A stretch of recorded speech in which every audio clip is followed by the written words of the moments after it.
আপনি আজ যে টাকা আয় করছেন সেই টাকা যদি শুধু ব্যাংকে রেখে দেন তাহলে কি আপনি ধনী হবেন নাকি সময়ের সঙ্গে আপনার টাকার শক্তি কমে যাবে? একটা সময় ছিল যখন ১০০ টাকায় বাজারের ব্যাগ ভরে যেত। আজ একই ১০০ টাকা দিয়ে অনেক সময় কয়েকটা জিনিসও কেনা কঠিন। অর্থাৎ টাকা একই আছে, কিন্তু টাকার মূল্য বদলে গেছে। আর এখানেই শুরু হয় এমন এক বিষয় যেটা পৃথিবীর সবচেয়ে ধনী মানুষ থেকে শুরু করে সাধারণ চাকরিজীবী, ব্যবসায়ী, এমনকি মধ্যবিত্ত পরিবারও বুঝতে চেষ্টা করে। সেই বিষয় হল ইনভেস্টিং। অনেক মানুষ ভাবে ইনভেস্টিং মানেই বড়লোকদের কাজ, লাখ লাখ টাকা থাকতে হবে। আবার কেউ ভাবে এটা শুধু শেয়ার বাজারে টাকা লাগানো। কিন্তু বাস্তবতা অনেক বড়, অনেক গভীর। কারণ ইনভেস্টিং আসলে ভবিষ্যতের জন্য সময়কে নিজের পক্ষে কাজে লাগানোর একটি উপায়। আর আজ আমরা জানব ইনভেস্টিং আসলে কি, সেভিংস থেকে এর পার্থক্য কোথায়, নতুন কেউ কিভাবে শুরু করতে পারে, ঝুঁকি কেন থাকে, ঝুঁকি কমানো যায় কিভাবে, দীর্ঘমেয়াদী আর স্বল্পমেয়াদী ইনভেস্টিংয়ের পার্থক্য কি, এবং কোন সম্পদে টাকা রাখা তুলনামূলকভাবে ভালো হতে পারে। শেষ পর্যন্ত থাকুন, কারণ এই বিষয়গুলো বুঝে গেলে হয়তো আপনি টাকাকে শুধু আয় করার জিনিস হিসেবে নয়, কাজ করানোর জিনিস হিসাবে দেখতে শুরু করবেন। ধরুন আপনি প্রতি মাসে ৫,০০০ টাকা সেভ করেন। সেই টাকা ব্যাংক অ্যাকাউন্টে পড়ে থাকে। এটা হলো সেভিংস, অর্থাৎ ভবিষ্যতের জন্য টাকা জমিয়ে রাখা। সেভিংসের মূল উদ্দেশ্য নিরাপত্তা, জরুরি সময় ব্যবহার করা, যেমন অসুস্থতা, চাকরি হারানো বা হঠাৎ প্রয়োজন। কিন্তু ইনভেস্টিংয়ের উদ্দেশ্য ভিন্ন। এখানে টাকা শুধু পড়ে থাকে না, বরং এমন জায়গায় রাখা হয় যেখানে সময়ের সঙ্গে সেটা বাড়ার সম্ভাবনা থাকে। উদাহরণ হিসাবে, যদি আপনি কোনো কোম্পানির শেয়ার কেনেন আর কোম্পানিটি ভবিষ্যতে বড় হয়, তাহলে আপনার টাকার মূল্যও বাড়তে পারে। আবার আপনি যদি কোনো সম্পদে বিনিয়োগ করেন, সেটার দাম বাড়লে আপনার সম্পদও বাড়ে। সহজ ভাষায়, সেভিংস টাকা রক্ষা করে আর ইনভেস্টিং চেষ্টা করে টাকা বাড়াতে। তবে এখানেই একটা গুরুত্বপূর্ণ বিষয় আছে। সেভিংসে সাধারণত ঝুঁকি কম, কিন্তু লাভ কম। ইনভেস্টিংয়ে লাভ বেশি হতে পারে, কিন্তু ঝুঁকিও বেশি হতে পারে। এই ভারসাম্য বোঝা খুব জরুরি, কারণ অনেকেই দ্রুত লাভের আশায় ভুল সিদ্ধান্ত নেয়। বাস্তবে পৃথিবীর বড় বিনিয়োগকারীরা প্রায়ই বলে থাকেন, সবচেয়ে গুরুত্বপূর্ণ বিষয় হল ধৈর্য আর ঝুঁকি বোঝা। এখন প্রশ্ন আসে, নতুন কেউ ইনভেস্টিং শুরু করতে কত টাকা প্রয়োজন? অনেকেই ভাবে অন্তত লাখ টাকা দরকার।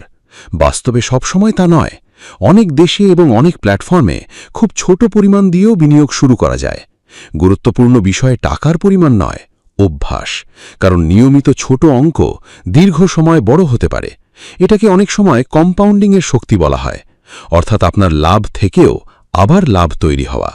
সময় যত বাড়ে এর প্রভাব তত বাড়তে পারে। আপনি শুধু মূল টাকার ওপর নয়, আগের লাভের ওপরও ভবিষ্যতে লাভ পাচ্ছেন। এই কারণেই দীর্ঘ সময় ধরে ছোট বিনিয়োগও অনেক বড় হতে পারে। তাহলে নতুন কেউ কোথা থেকে শুরু করবে? প্রথম ধাপ, নিজের আর্থিক অবস্থা বুঝতে হবে। যদি জরুরি খরচের জন্য কোনো সেভিংস না থাকে, তাহলে আগে জরুরি তহবিল তৈরি করা প্রয়োজন।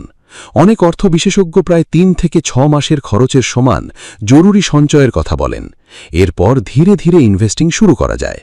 দ্বিতীয় ধাপ, কিসে বিনিয়োগ করছেন সেটা বোঝা। না বুঝে বিনিয়োগ করা অনেকটা চোখ বন্ধ করে রাস্তা পার হওয়ার মতো। তৃতীয় ধাপ, দীর্ঘমেয়াদী পরিকল্পনা করা। এখন আসি ঝুঁকির কথায়। ইনভেস্টিংয়ের সবচেয়ে বেশি ভুল বোঝা বিষয় সম্ভবত এটাই। অনেকেই ভাবে ঝুঁকি মানেই টাকা হারানো। কিন্তু ঝুঁকি শুধু ক্ষতি নয়, অনিশ্চয়তাও। অর্থাৎ ভবিষ্যতে কি হবে সেটা নিশ্চিত নয়। ধরুন কোনো কোম্পানি খুব ভালো করছে, কিন্তু ভবিষ্যতে অর্থনৈতিক সমস্যা হলো, নতুন প্রতিযোগী এলো বা ব্যবস্থাপনায় সমস্যা হলো, তখন কোম্পানির মূল্য কমতে পারে, ফলে আপনার বিনিয়োগও কমতে পারে। ঝুঁকি কমানোর অন্যতম উপায় হল ডাইভার্সিফিকেশন। সহজ ভাষায়, সব ডিম এক ঝুড়িতে না রাখা। যদি সব টাকা এক জায়গায় রাখেন আর সেই জায়গায় সমস্যা হয়, তাহলে ক্ষতি বড় হতে পারে। কিন্তু বিভিন্ন সম্পদে ভাগ করলে ঝুঁকি ছড়িয়ে যায়। এই কারণেই অনেক বিনিয়োগকারী শেয়ার, বন্ড, গোল্ড বা অন্য সম্পদের মিশ্রণ রাখে। আরেকটা বড় ঝুঁকি হল আবেগ। ভয় আর লোভ অনেক সময় বাজারের চেয়েও শক্তিশালী। দাম কমলে ভয়, দাম বাড়লে লোভ। এই দুই কারণে মানুষ প্রায়ই ভুল সময় কেনাবেচা করে। ইতিহাস দেখেছে, আতঙ্কের সময় অনেক মানুষ ক্ষতিতে বিক্রি করেছে, পরে বাজার আবার বেড়েছে। তাই সিদ্ধান্ত নেওয়ার আগে পরিকল্পনা থাকা গুরুত্বপূর্ণ। এখন প্রশ্ন, দীর্ঘমেয়াদী ইনভেস্টিং ভালো নাকি স্বল্পমেয়াদী? এর উত্তর একদম সবার জন্য একই নয়। তবে ইতিহাসে দেখা গেছে দীর্ঘমেয়াদী বিনিয়োগ প্রায়ই ওঠানামা সামলানোর সুযোগ দেয়। স্বল্পমেয়াদে বাজার খুব অস্থির হতে পারে, কয়েক মাসে বড় লাভ যেমন সম্ভব, বড় ক্ষতিও সম্ভব। কিন্তু দীর্ঘ সময়ে অনেক সম্পদের মূল্য বৃদ্ধি পেয়েছে, যদিও অতীত কখনোই ভবিষ্যতের নিশ্চয়তা নয়। ধরুন কেউ 20 বা 30 বছরের জন্য বিনিয়োগ করছে, তার কাছে সময় আছে, বাজার পড়ে গেলেও অপেক্ষা করার সুযোগ আছে। অন্যদিকে কয়েক মাসের মধ্যে টাকা দরকার হলে ঝুঁকি সামলানো কঠিন হতে পারে। তাই বিনিয়োগের সময়সীমা খুব গুরুত্বপূর্ণ। এখন আসি সবচেয়ে জনপ্রিয় প্রশ্নে, কোন সম্পদে বিনিয়োগ ভালো? উত্তর নির্ভর করে লক্ষ্য, সময়, ঝুঁকি নেবার ক্ষমতা আর আর্থিক অবস্থার উপর। প্রথমে ধরা যাক শেয়ার বা স্টক।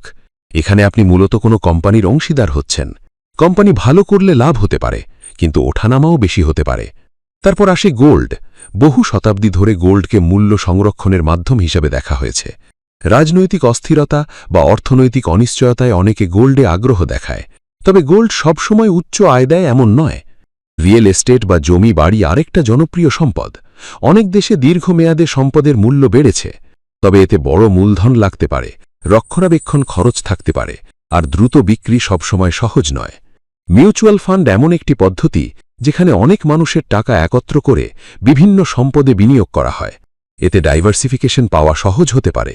যারা আলাদা আলাদা সম্পদ বেছে নিতে স্বস্তি পায় না, তাদের কাছে এটা আকর্ষণীয় হতে পারে। আবার কিছু মানুষ বন্ড বা নির্দিষ্ট আয়ের সম্পদে আগ্রহী, যেখানে তুলনামূলক স্থিতিশীলতা পাওয়া যেতে পারে, যদিও সম্ভাব্য লাভ কম হতে পারে। প্রতিটি সম্পদের সুবিধা আর সীমাবদ্ধতা আছে, তাই একটাই উত্তর সবার জন্য ঠিক হয় না। একটা বিষয় মনে রাখা দরকার, বেশি লাভের সম্ভাবনা থাকলে প্রায়ই বেশি ঝুঁকিও থাকতে পারে। যদি কেউ বলে কোনো ঝুঁকি নেই কিন্তু নিশ্চিত বিশাল লাভ হবে, তাহলে সতর্ক হওয়া উচিত। কারণ বাস্তব অর্থনীতিতে ঝুঁকি আর সম্ভাব্য লাভ প্রায়ই একে অপরের সঙ্গে সম্পর্কিত। পৃথিবীর বহু সফল বিনিয়োগকারী একদিনে সফল হয়নি। তারা বাজার বুঝেছে, ভুল করেছে, শিখেছে, অপেক্ষা করেছে। অনেক সময় অপেক্ষাই সবচেয়ে কঠিন কাজ, কারণ মানুষ দ্রুত ফল চায়। কিন্তু ইনভেস্টিং প্রায়ই ধৈর্যের পরীক্ষা। ভাবুন তো, আপনার টাকা শুধু ব্যাংকে পড়ে নেই, বরং সময়ের সঙ্গে কাজ করছে। আপনি ঘুমাচ্ছেন, কাজ করছেন বা অন্য কিছু করছেন, আর আপনার পরিকল্পনা করা বিনিয়োগ ধীরে ধীরে বাড়ার চেষ্টা করছে। এই ধারণাটাই অনেক মানুষের কাছে অর্থনৈতিক স্বাধীনতার ভিত্তি। কিন্তু একই সঙ্গে বাস্তবতাও আছে। ইনভেস্টিং কোনো জাদু নয়। এখানে নিশ্চিত ধনী হওয়ার শর্টকাট নেই। ভুল সিদ্ধান্তের ঝুঁকি আছে, বাজারের পরিবর্তন আছে। তাই শেখা বন্ধ করা যাবে না। যে মানুষ টাকা আয় করতে শেখে সে এক ধাপ এগোয়, কিন্তু যে মানুষ টাকা পরিচালনা করতে শেখে সে আরও এগোয়।